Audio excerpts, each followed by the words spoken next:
Hi everyone, it's Mr. Sinti, and today I have the pleasure to talk to you about our immune system.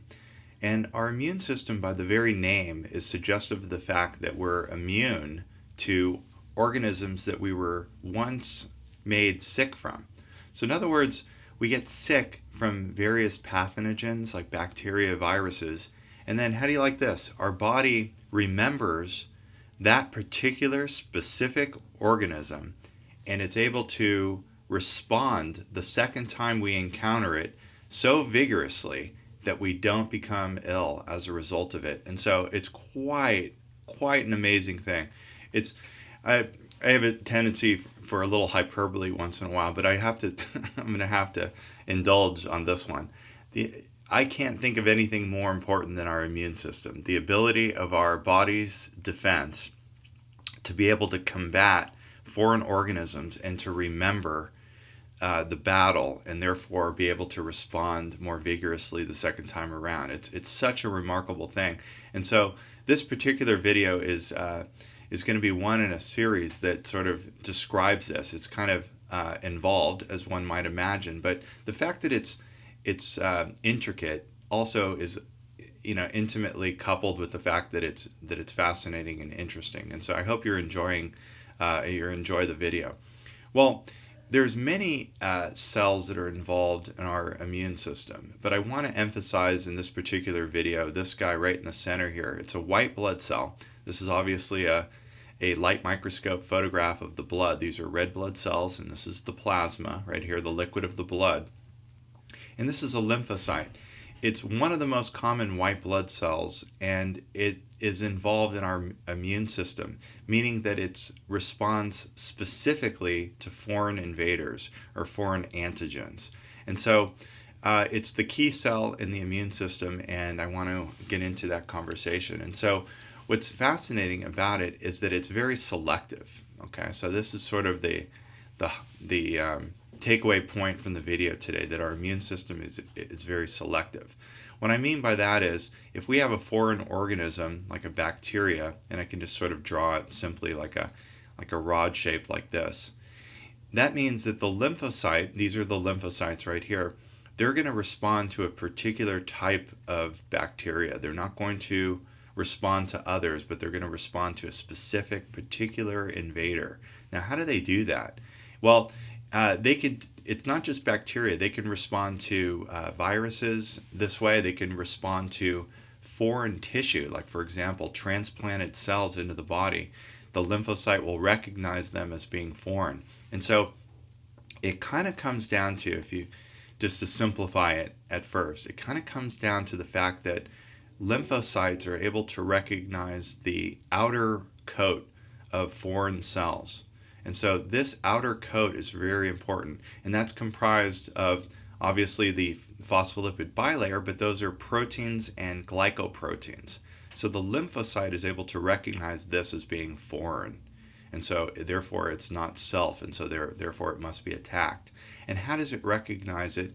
There's a number of ways in which it does it, but there's these proteins embedded in the lymphocyte membrane that are specific, sort of like a lock and a key to particular invaders. And so this is how it recognizes it. It has no eyes. And so the lymphocytes provide specificity, in other words, particular response, and they do that because of their great diversity. So these are the two keystones of the immune system: specificity and diversity. These things go hand in hand. And so when you look at blood like this, here's the red blood cells that carry oxygen, and the job of the white blood cell is to fight off infection. And so in the blood, we have 5 different kinds of white blood cells, but in particular, the lymphocytes I want to emphasize. So there's 2 main kinds of lymphocytes. So it's not enough to think, okay, there's a lymphocyte, but there's a type of lymphocyte called a T cell. So T lymphocyte and B cell, or B lymphocyte.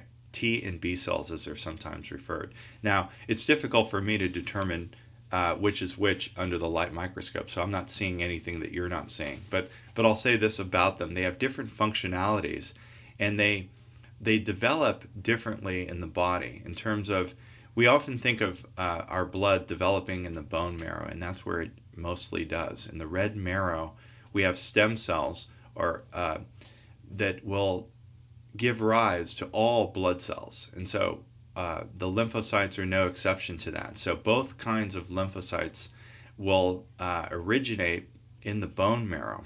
And then where do they go from the bone marrow? Well, they enter into the circulatory system. Lymphocytes do. And then ultimately they move their way from the tissue fluid into the lymph. And so lymphocytes travel in the lymph vessels, and they reside in these little nodes called lymph nodes. And this is where they do most of their work, eating and secreting antibodies and destroying bacteria in the lymph nodes. And so thus the name lymphocyte.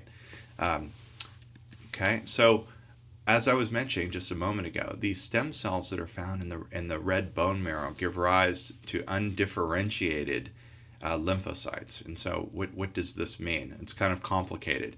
But when the cells mature, and when I say that they mature, they develop their specificity by having unique proteins on the cell membrane. And so all of these B cells, which they're referred to as B, sort of going after the name bone marrow, they mature and develop their specificity or their immune competency, we believe, in the bone marrow mostly. The T cell gets its name by the fact that it matures and develops in the thymus gland. And so these undifferentiated lymphocytes migrate out of the bone, and they travel to this gland that's found right above the heart, called the thymus. And the thymus gland is where the cells mature, sort of like college for the lymphocytes, and they become T cells there. More about that in a moment. But both of the cells, once they're mature, T cells and B cells, then of course they're not going to be able to work effectively if they just stay in the thymus or stay in the bone. So these have to then go into the circulatory system and then ultimately into the lymphatic system, where they reside in the lymph node and they take care of bacteria that enter into the lymph nodes. So lymph travels into the lymph nodes, and then lymphocytes destroy the bacteria and then cleanse the lymph, and then the lymph is then returned back into the circulatory system. And so a little bit more about the thymus gland. What's interesting about the thymus gland, as you can see, it's located a little bit above the heart. And what happens in here, it's kind of complicated, but I'll just try to simplify it. What happens is that these lymphocytes are in here, and the thymus sort of tests them, sort of like a little test before they're able to release, to make sure that they're not destroying our own cells. And if they destroy our own cells, they are eliminated, so they don't pass the test. But what's more interesting about that is the fact that the T cell in this particular video isn't per se about T lymphocytes. It's more about B lymphocytes when everything's said and done. But the T lymphocyte, one of the T cells is something called a cytotoxic killer T cell. And indeed, what it does is it actually seeks out our own cells of our body that are being invaded by viruses, and therefore destroys them. So there's a little complexity to this. So I'll just say that the T cell matures in the thymus under the control of the hormone thymosin. Okay, and so what's interesting even more still about the thymus is that it's largest in our youth. And so as a child, we have a fairly large thymus gland. But as it turns out that when we become teenagers, the gland begins to atrophy or become smaller. And it's sort of replaced by adipose tissue. But nevertheless, it's still, though small, it still remains to be a center of T cell production and specificity. As it turns out, if you were to dissect an adult body, you'd be a difficult time finding the thymus gland. It'd be very difficult to discern it from the adipose tissue that surrounds it. I find this kind of an interesting side is that in French restaurants, sometimes this is a delicacy, the thymus gland. It's called sweetbreads, if you ever see that in the menu. And it's kind of good to eat because it's kind of fatty, and so that provides flavor. And so here is a transmission electron micrograph of a lymphocyte. So we're still looking at blood cells, and these are white blood cells. Big nucleus in a lymphocyte. It's one of the characteristics that helps you. It's a smaller white blood cell and it has a large nucleus. And the lymphocytes are able to respond to particular microbes and foreign invaders. And so this is how they get their specificity. And so what we call those foreign invaders, this is actually a scanning electron micrograph of simple pollen. Now, the body will respond to pollen because it's foreign, but it's not a threat. It's the foreign cells that are a threat or pathogen. So think of these things as bacteria or viruses, that sort of thing. And what's interesting is when they elicit a immune response, in particular from the B cell, B cells will secrete antibodies, which are gamma globulins that circulate in the plasma. The surface of a foreign cell is referred to as an antigen. Let me write that out right there. So it's an antigen. So it's this foreign membrane that the body recognizes as being alien. And so you could think of the protein itself as the antigen. So it includes like the molecules on the cell membrane, but sometimes the whole cell, the whole organism, the whole bacteria is referred to as a foreign antigen. So you could say a virus is a foreign antigen, or the bacteria is the foreign antigen, or that particular protozoan that's causing a disease is an antigen, or a parasitic worm is an antigen, or foreign tissue or foreign antigens. Okay, so that's an important term. So you could say that over here are some foreign antigens, right, in here. And so the B cells and T cells work together. And this particular video isn't a discussion about how they collaborate, but it's more about what they do in particular. And so they carry out complementary but different actions. And so this particular video is going to emphasize the B cell and how it's going to dominate over the foreign antigen. And so one way the B cell does that, and here's a picture of a real cell and here's an animation, is that the cell itself produces proteins on its ribosomes and rough endoplasmic reticulum, and then it secretes these special proteins into the plasma, and they literally look like the letter Y. They're called antibodies. And so these proteins, which are now circulating in the plasma, can be considered to be plasma proteins. They're immunoglobulins. In other words, they're protein globulins that infer immunity. And so these are very important. And so what's interesting about this is the B cell secretes antibodies. The T cell does not. So the B cell secreting these antibodies, and the antibodies are really specific. So in other words, if this particular antigen has the correct protein, let me just draw it up here to make it a little bit more clear. If this particular antigen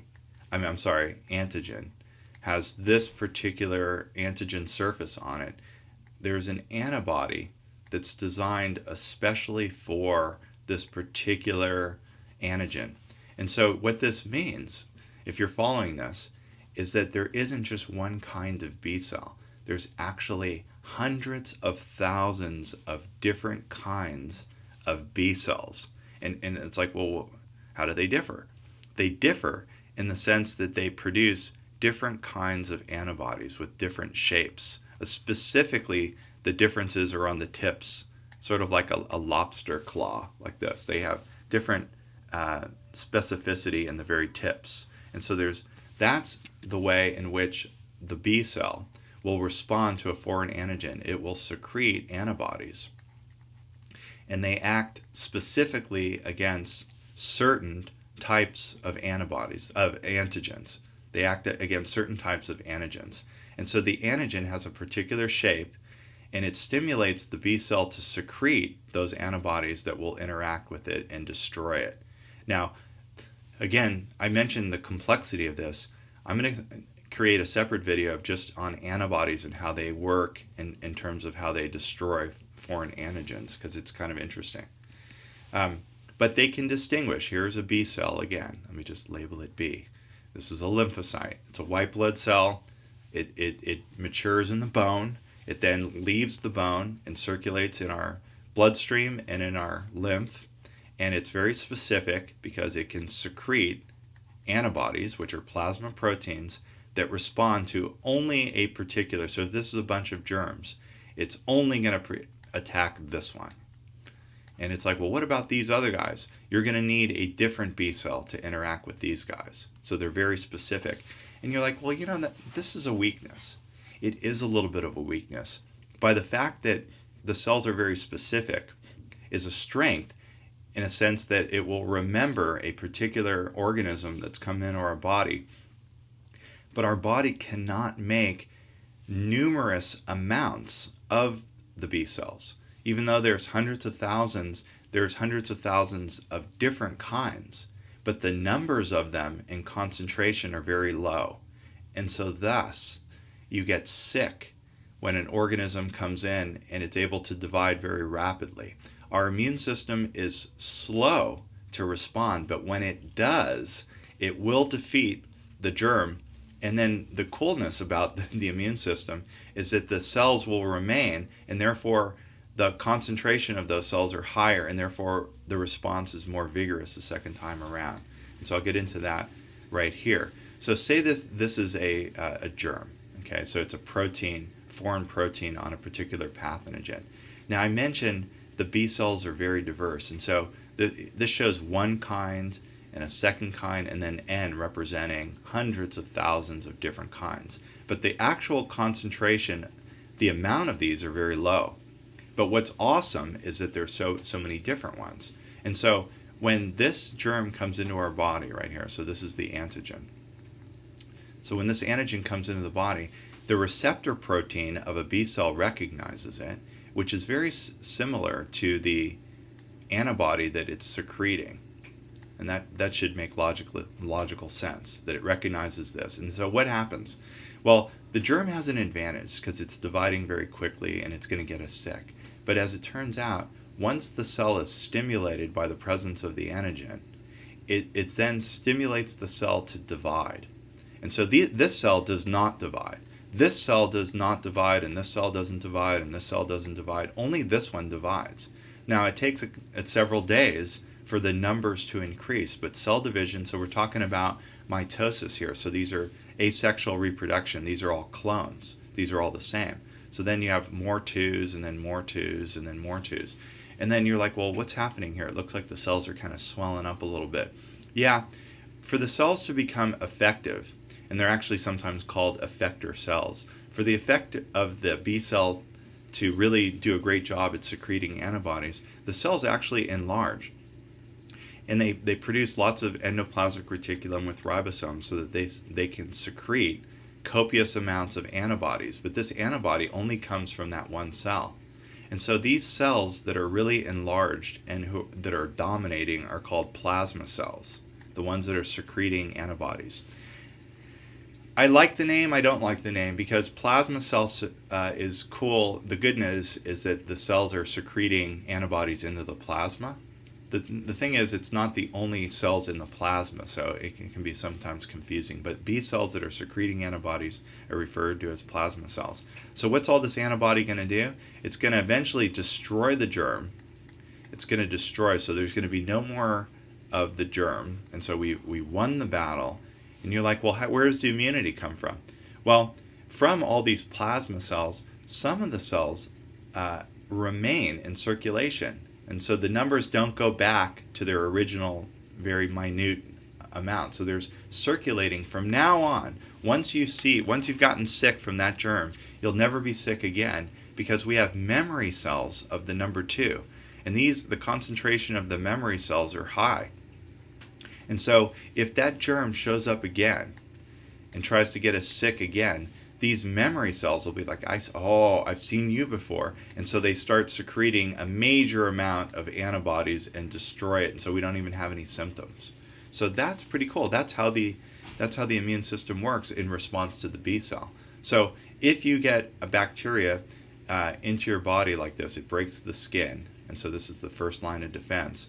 What will happen is the B cell, if it encounters it first, will start secreting antibodies. And so these antibodies will eventually attach onto the cells, either destroy them or at least clump them in a process called agglutination, so much so that a neutrophil, a macrophage, a monocyte will come and easily engulf them and destroy them. And so these the specificity to do that has to do with these transmembrane proteins that I mentioned before, which are pretty much the same version of the antibody in which the B cell is secreting. And so they're kind of referred to sometimes as membrane antibodies, which are recognizing the foreign cell. So all the different B cells have different membrane antibodies, if you will. See how they're different ones. And so they'll respond to different types of antigens. And there's a lot of these proteins on here. There's hundreds of thousands of these receptors on the B cell and on the T cell. Although I'm not going to talk too much about how T cells work, but T cells also have these receptor proteins as well. And they're very, very specific.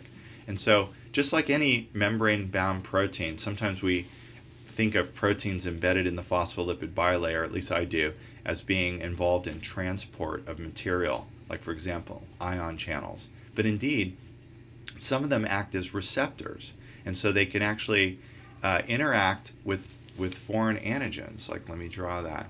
Like, here's a foreign antigen, and so it recognizes it. So this is the surface of a lymphocyte, and it's like, aha, I recognize you as being foreign. And so all of this develops, all of these specialized proteins develop during early production in the bone, and also, as I mentioned, in the thymus gland. And so these receptors on the outside production, there's an enormous variety. And so this is the strength of our immune system, its specificity and its diversity, as I was referring to in the beginning of the video. And then it responds to millions of different antigens. So the potential is enormous. And so we have all of this defense against the potential of foreign organisms coming into our body. It's incredible. And so here's the lymphocyte, here's our little protein, and then here's the foreign antigen. And so all of these things are being produced before we even encounter a foreign antigen. And so the antigen interacts with specific lymphocytes, and that's how the immune system responds. And then we have a memory, as I was mentioning before, to that particular antigen. And so one could say that all of what I've been describing is something called selection. So, in other words, a germ comes in, and only one type of B cell is going to be able to respond to it and divide and make clone cells. And so those cells that respond are called effector. Now, those are short-lived because they become plasma cells. They dominate, they secrete lots of antibodies, but then some of the cells remain, and they're called memory cells, and that's what gives us many years of immunity, or sometimes in some instances lifelong immunity from the germ. And so again, another picture of the same thing that we're talking about, that we have all this diverse B cells out there. But when a germ comes in, it usually has an advantage because its numbers are a little bit higher, but because of the fact that our B cell recognizes it, it'll then cause the B cell to start to divide, and the numbers increase. Meanwhile, we're becoming sick, sorry to say. So the germ has an advantage because it can divide faster than the lymphocyte. But we have an advantage in the sense that we have all of these diverse cells, though the numbers are small.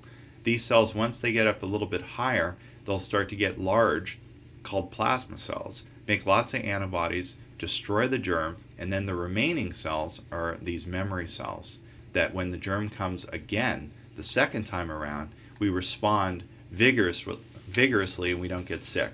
Thus, we're immune. So these plasma cells, I thought you might like to see an actual picture of it. I mean, this is kind of neat, saying, look, they're all enlarged and swelled up, but here's what they really look like. These are the plasma cells. So these are the ones that are actively producing antibodies. And you're like, well, look at these guys are kind of small. These ones are not. So you're like, well, what do you mean? So what about these ones over here? These are the ones that are not recognizing the foreign antigen. So their numbers are kind of small and they're not swollen. And so these are the ones that are engaged. And so these cells, not only do they produce antibody, but they give rise to thousands of other cells. And so the response is awesome. And so again, this is called clonal selection. So selection meaning this is the lucky lymphocyte that gets to fight off the antigen because it binds to it. And so they divide through mitosis, cloning and cloning, to produce plasma cells which secrete antibodies, and then memory cells which will remain in the circulation to fight off the germ if it should show up again.